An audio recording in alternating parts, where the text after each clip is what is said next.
Hi, everybody. It's Susan Cook with eXp Realty and Karen Efoko with Ekko Title, coming to you with DAAR talking points for the week. Hi, Karen. How are you? Hi, Susan. I'm good. How are you?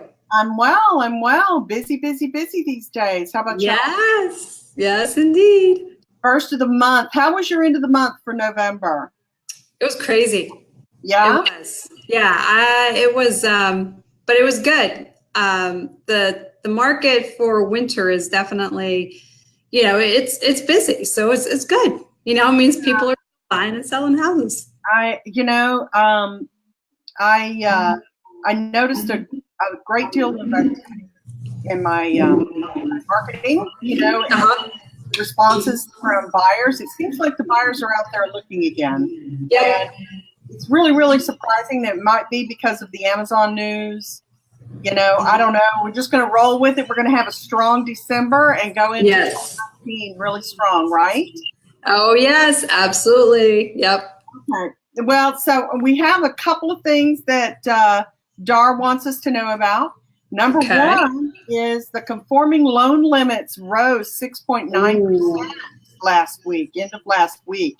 The maximum conforming loan amount that Fannie Mae and Freddie Mac can back will increase to $484,350 from $453,100 in 2019, a 6.9% increase. The Federal Housing Finance Agency announced that last Friday. So that means, and in our area, which is a high cost area, the limit rises from $726,525 to $726,525 from $679,650. That's a big increase, but that's good. It gives you more buying power as a buyer. And yeah, that's for conforming. That means for a conforming loan. Right. Right. 26. So that's big news. Yeah. It adds another $50,000. It may mean, a huge savings for your buyers. Oh, yeah. Topic number 2, International Forum Middle East on Friday from 12 to 7, on 12/7 from 9 to 12 p.m. So you can learn the languages used, the history, culture, and correct etiquette for Middle Eastern clients. Understand the focus and volume of the international clients who purchased U.S. residential property from Middle East in our region. It's $15 for members only and $25 for non-member registration fee, and it does include lunch. So that's always good. Yeah, and we like to eat food. You can't buy lunch for $15, and you can learn something new. It is a big, it is a big thing, and especially in our area, we have a lot of international clients. In the Washington, D.C. area, period. So if you are if that is at all part of your marketing for 2019, you want to go ahead and make a point of going to this forum on Friday. And a bright MLS update, the active under contract versus the pending status and what you need to know about that. So in Matrix, our previous MLS, we had active contract, no kick out, and active contract with a kick out. So in Bright, we have active under contract and pending.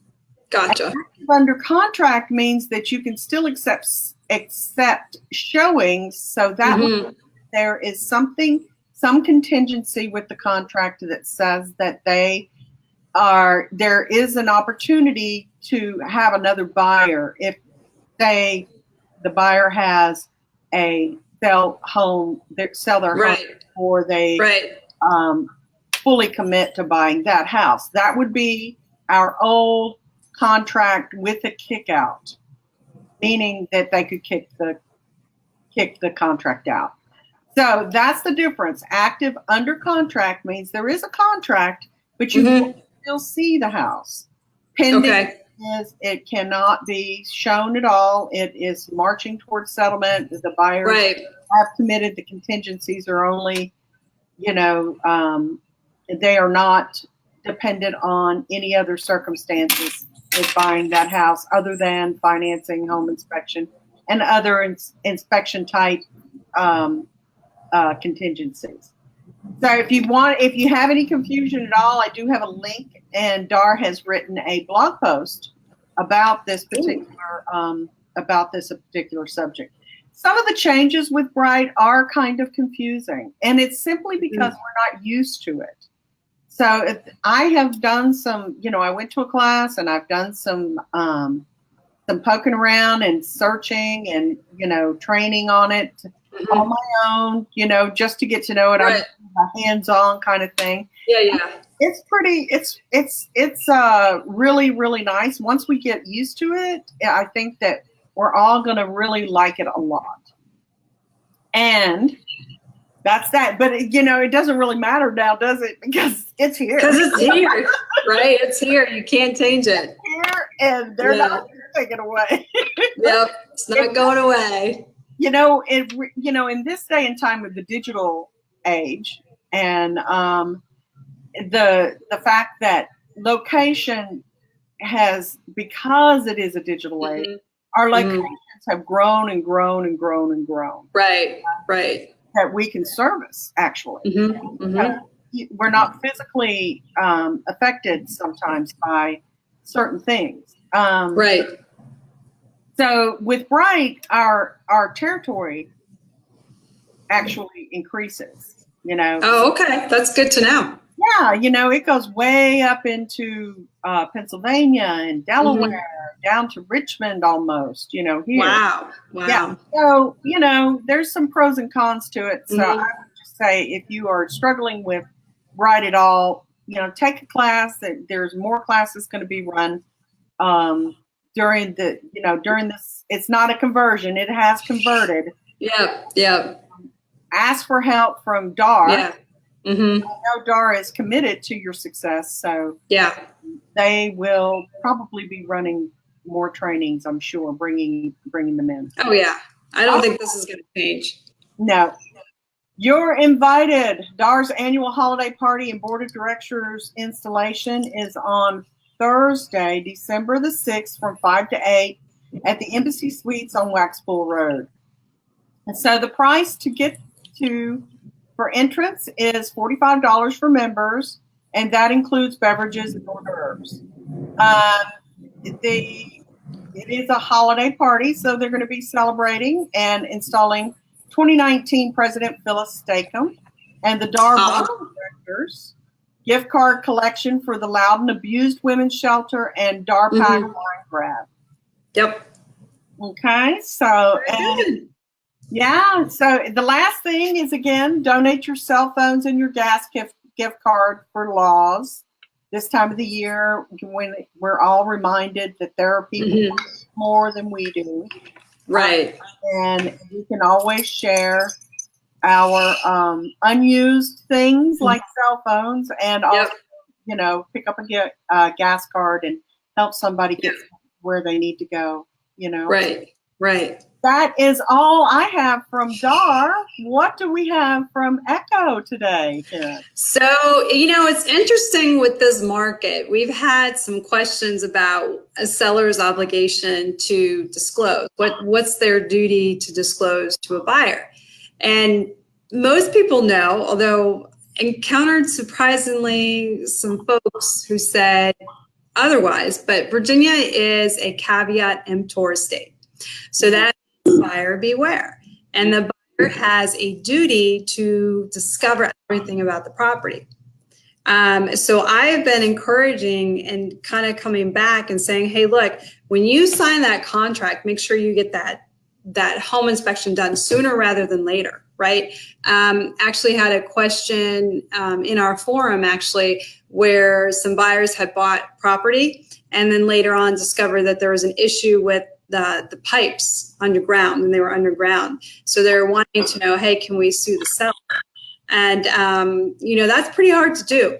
It's pretty hard to sue a seller for defects unless the seller did something to actively discourage you from inspecting that particular issue. So this is kind of probably really rather drastic, but if in your basement there is a pit of poisonous vipers, right, and your buyer is going through and they're looking through this and they ask the seller, hey, seller, is that a pit of poisonous vipers? So if the seller says no or does anything to try to dissuade them from discovering that, then that creates a liability for the seller.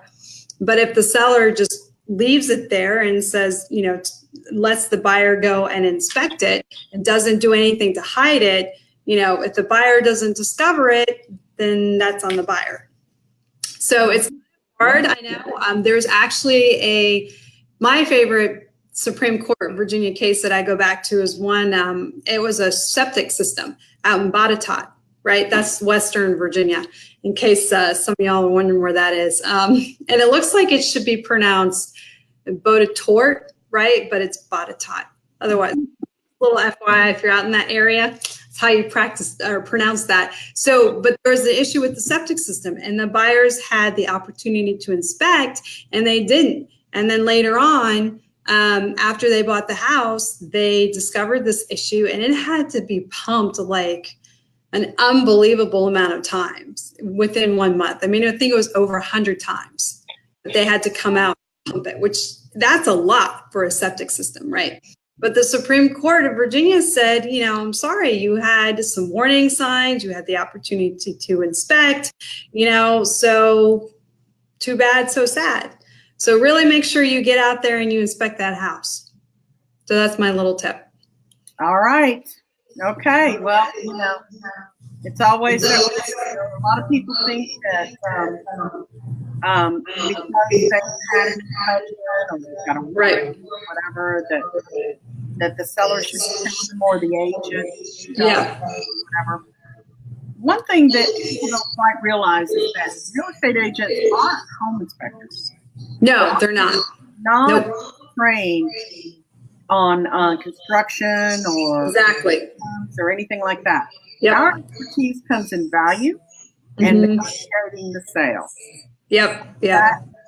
And also the legalities of filling out the contract and following it all the way to settlement and making sure that that our client stays within the guidelines of the client of the sale and doesn't get into any type of trouble.